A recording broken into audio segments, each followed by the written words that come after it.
Hello guys, in this video tutorial I'll show you how to use the Nmap utility. Now Nmap or network mapper is actually a scanning tool through which we can find out more about computers on a network. So to start off with, first we can find whether a particular computer is up or not. Then we can go ahead and find some of the ports which are open, the operating system which it runs, and maybe even the services which are running on those ports. Now in the case of network reconnaissance, this is very important because before launching some sort of a vulnerability assessment on a target, we need to know as much as we can about the target. And using a tool like Nmap, it is possible for us to enumerate various things about the target. So starting off, let's just quickly run Nmap on this computer, right? So this is a computer on the same network and it is running Windows XP.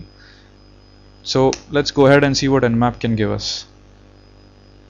So clean and fast, as we can see, is that it's tried out a couple of service ports, right? So you have the port, state, and the service, right?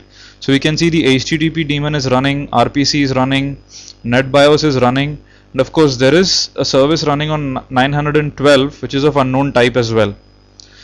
So very simply, if you just give an IP address to Nmap, it's going to go ahead and try and enumerate some of the ports. Now the question is, does it try out all the ports between 1 to 65,535?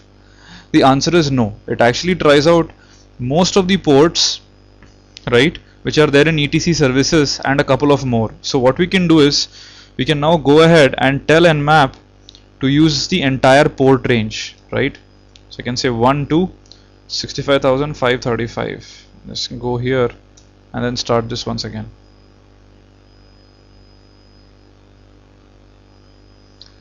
So this option is actually going to take a little bit of more time because of the fact that we are actually running a scan on all the 65,536 ports which are available on a computer, right?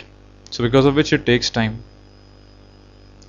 Now while Nmap is running on this session, let's quickly start a new session and try out a couple of other scans, right? So we currently ran a port scan. Now let's go ahead and do an operating system fingerprint on the same victim, right? So now both these scans are running parallelly. Okay, anyway, so this has exited and now we can see that you typically have the same services which are available and the rest of the ports seem to be closed, right? So it might have been possible that we would have enumerated some of the services which are not running on standard ports.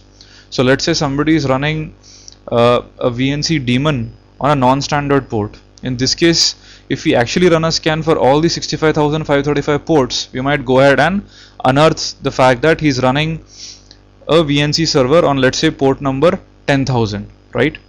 So the point is, with the general port scan, we can go ahead and find out which services are running on which ports.